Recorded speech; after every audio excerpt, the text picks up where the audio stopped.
3 in the morning. Most people are asleep, dreaming, comfortable, but somewhere right now, someone is awake, not scrolling, not checking notifications, sitting in silence, writing 3 sentences that will determine the course of their entire day. This isn't motivation. This is a 2,000-year-old psychological weapon that Roman emperors used to conquer nations and philosophers used to conquer themselves. And by the end of this, you'll understand exactly why the first hour of your day isn't just important. It's everything. Let me ask you something. How do you wake up? And I don't mean what time. I mean, what's the first thing your mind does when consciousness returns? For most people, it's chaos, immediate anxiety about what needs to be done. Grabbing the phone, checking messages, scrolling through problems you can't control, news, drama, other people's emergencies, and within 5 minutes of opening your eyes, you've already handed control of your day to the external world. The Stoics understood something we've forgotten. The first hour doesn't just set the tone. It determines whether you're living your life or reacting to everyone else's. Marcus Aurelius, the most powerful man in the ancient world, didn't begin his day by checking what his empire needed. He began by checking what his mind needed. Every single morning, before the sun rose, before advisors arrived, before the weight of empire pressed down, he wrote, not to-do lists, not strategies, 3 specific things. And these 3 things created a psychological foundation so strong that he could lead Rome through wars, plagues, and betrayals without losing his center. This is what we're going to break down. Not motivation that fades by noon. A morning structure so powerful that it changes your neurological wiring. The Stoic morning ritual. And here's what makes it different from every other morning routine you've tried. It's not about productivity. It's not about grinding. It's about building something most people never develop. Internal authority. The ability to wake up and immediately establish who's in control, not your emotions, not circumstances, not other people's urgency, you. Now, before we go deeper, I need you to understand something.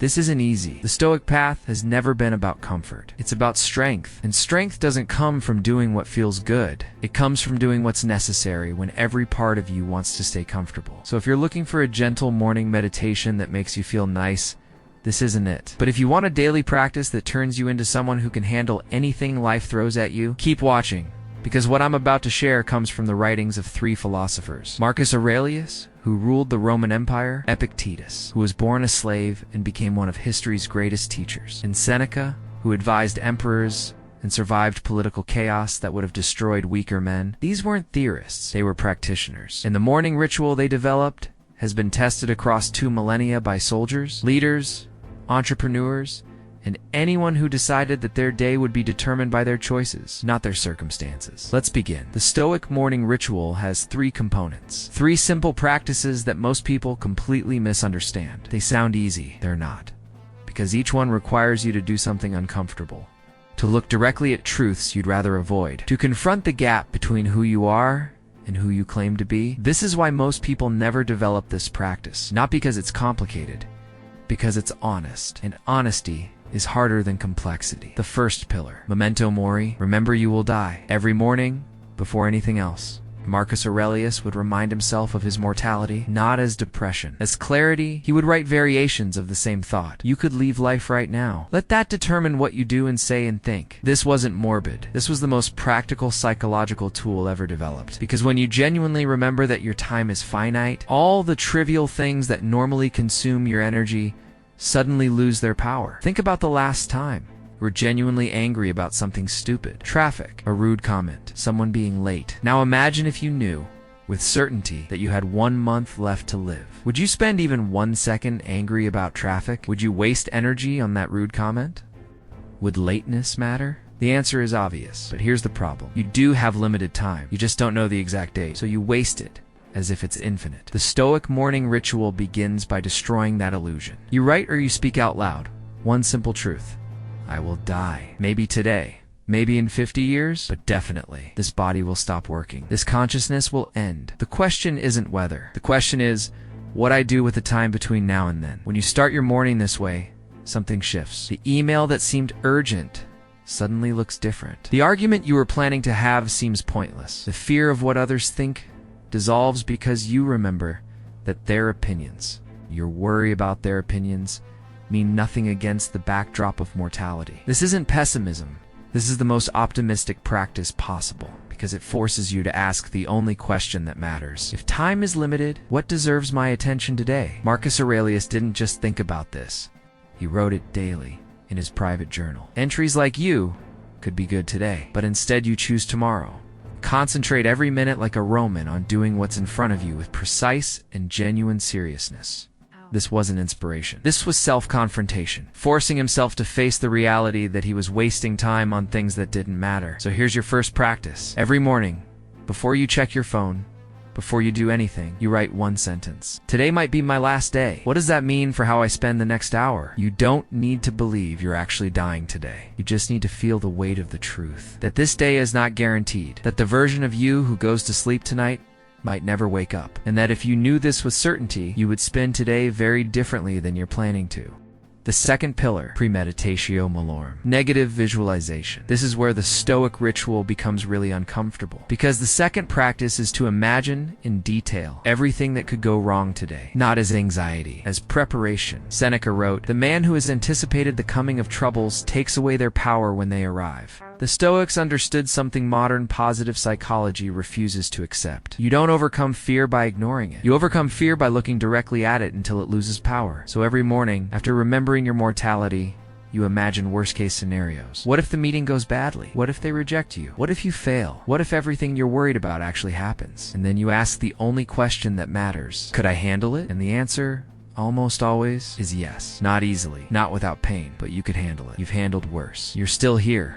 The purpose isn't to create anxiety. The purpose is to realize that most of what you fear is survivable. That the catastrophic outcomes you avoid thinking about are, in reality, challenging but manageable. When you face these possibilities in the morning, they lose their power to control you during the day, because you've already mentally rehearsed them. You've already decided how you'd respond. So when difficulty arrives, and it will, you're not caught off guard. You're ready? Epictetus taught his students to practice this daily. Before leaving home, imagine that today you might encounter difficult people, that things might not go as planned, that you might be insulted, ignored, or disappointed. And then make the decision in advance that none of these external events will disturb your internal state. Because you don't control what happens. You only control your response. This is radical. Most people spend their entire lives trying to control circumstances, to manipulate outcomes. To avoid discomfort, the Stoic does the opposite. They accept that chaos is inevitable and prepare their mind to remain steady, regardless of what happens. So your second practice is this. After writing about mortality,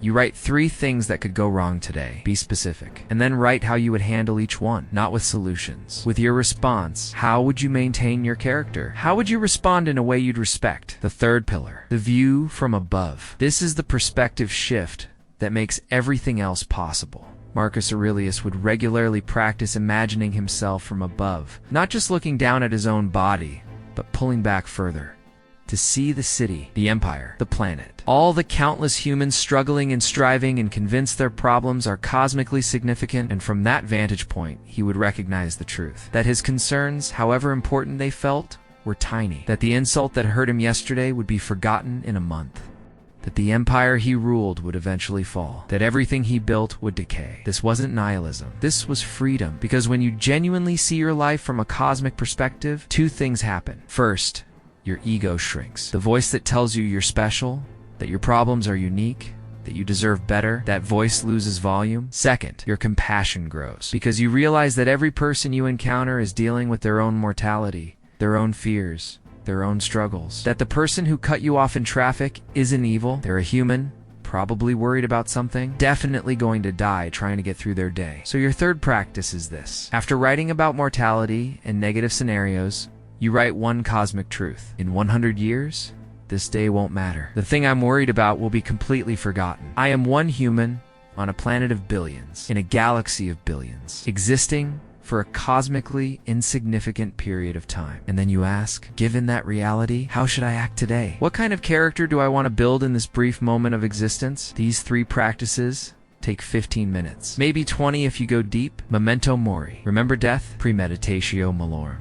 Imagine difficulties. The view from above. See the bigger picture. This is the Stoic morning ritual. And it works not because it's comfortable, but because it's true. You will die. Things will go wrong. Your problems are smaller than they feel. These aren't opinions. These are facts. And starting your day by facing facts instead of hiding from them, changes everything. Now here's what most people miss about this practice. Why?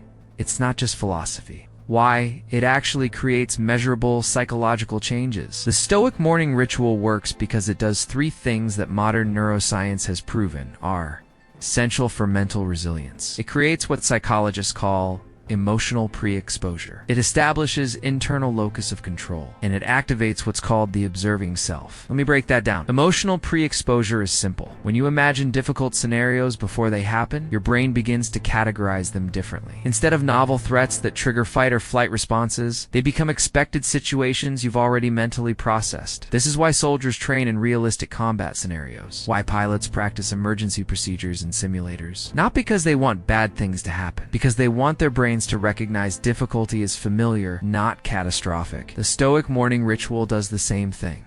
By visualizing challenges, you're literally rewiring your threat response system.